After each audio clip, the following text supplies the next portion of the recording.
Selamat petang, kami dari kumpulan Friday akan membentangkan tajuk bernama Systemic Lupus Erythematosus.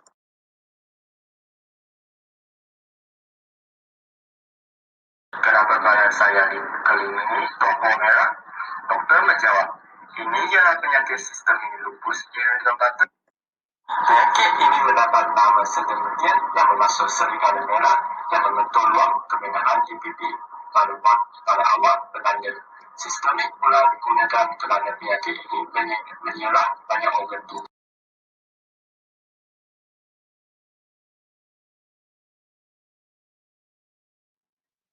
SLE boleh disebabkan faktor-faktor seperti cahaya UV, virus Epstein-Barr, dan merokok.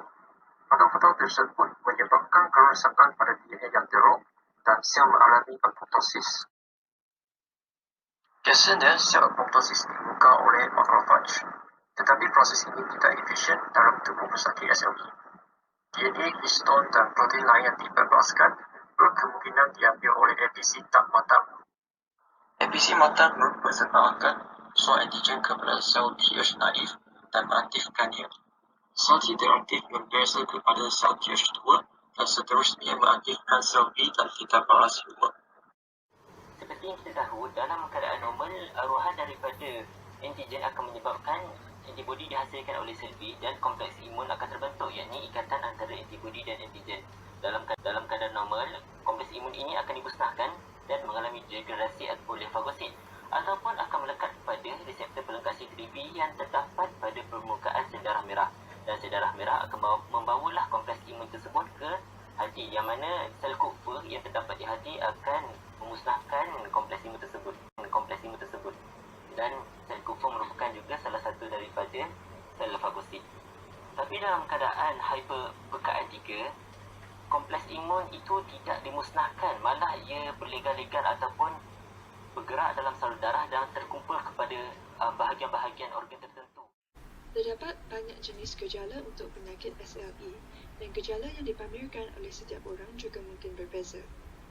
Gejala SLE boleh wujud secara perlahan atau secara mengejut dan keadaannya boleh jadi serius atau ringan. Namun demikian, terdapat beberapa gejala yang biasa dijumpai pada pesakit SLE tersebut. Itu adalah gejala yang biasa dijumpai pada pesakit SLE. Antara ini, yang paling utama ialah ruam berbentuk rama-rama terhasil pada sekeliling pipi dan hidung. Keadaan ini boleh jadi serius apabila terdedah kepada cahaya. Lain itu, terdapat juga gejala-gejala lain yang dipaparkan berdasarkan jenis organ yang telah diserang, seperti paru-paru, jantung, ginjal, otak dan sebagainya. Gejala yang dipaparkan boleh wujud secara sementara atau sepanjang kehidupan. Disebabkan SLE mempunyai banyak simptom yang sama dengan penyakit lain, jadi beberapa ujian dijalankan untuk memastikan seseorang mengalami penyakit SLE. Doktor akan bertanya tentang sejarah keluarga pesakit. Peluang seseorang mengalami penyakit SLE lebih tinggi jika antara ahli keluarganya terdapat yang dihadapi penyakit autoimun. Ujian fizikal dapat dijalankan dengan melihat simptom SLE yang ditunjukkan oleh pesakit. Ujian darah dan urin boleh dijalankan untuk mengesan kehadiran antibodi anti-nuklear. Kebanyakan pesakit SLE akan menghasilkan antibodi ini. Untuk ujian kehadiran antibodi yang lebih spesifik pada SLE, pengesanan antibodi anti-DNA, anti-SMIC, dan anti-fosfolipid boleh dilakukan. Biopsi kulit atau ginjal juga boleh dilakukan. Biopsi merupakan surgery berbentuk kecil. Jarum biopsi akan dicucuk ke tapak sasaran dan sebahagian sel dikeluarkan untuk melihat di bawah mikroskop. Keadaan inflamasi dan pembentakan protein dalam sel dapat dilihat dan tentukan adakah seseorang mengalami SLE. Sehingga masa kini, tiada rawatan yang boleh menyembuhkan pesakit SLE. Pesakit SLE hanya akan dirawat mengikut simptom-simptom yang didapati melalui pemberian ubat. Antara perubatan yang digunakan dalam mengawal lupus adalah NSAID, yang dikenali sebagai non-steroid anti-inflammatory hormone. NSAID seperti naproxen, sodium dan ibuprofen sering digunakan untuk merawat kesakitan, bengkak dan demam yang disebabkan oleh lupus. Ia juga digunakan untuk merawat perikarditis dan bengkak pada sendi yang boleh didapati pada pesakit lupus.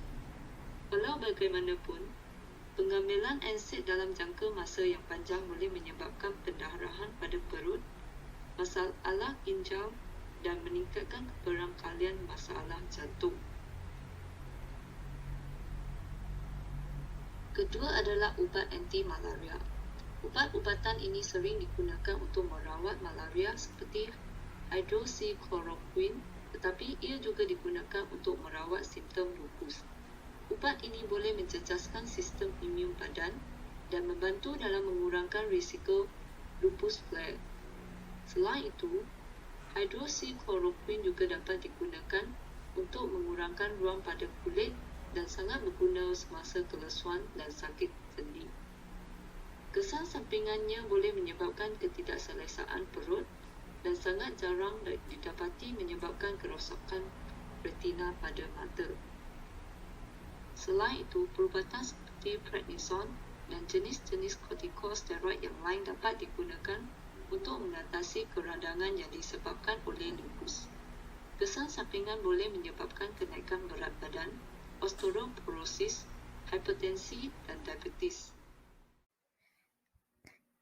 Kesimpulannya, kerandangan kronik yang disebabkan oleh penyakit autoimun yang mana sistem pertahanan badan yang tidak normal melawan tisu badan sendiri adalah SLE.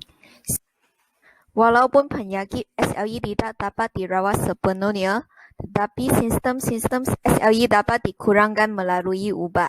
Sekian, terima kasih.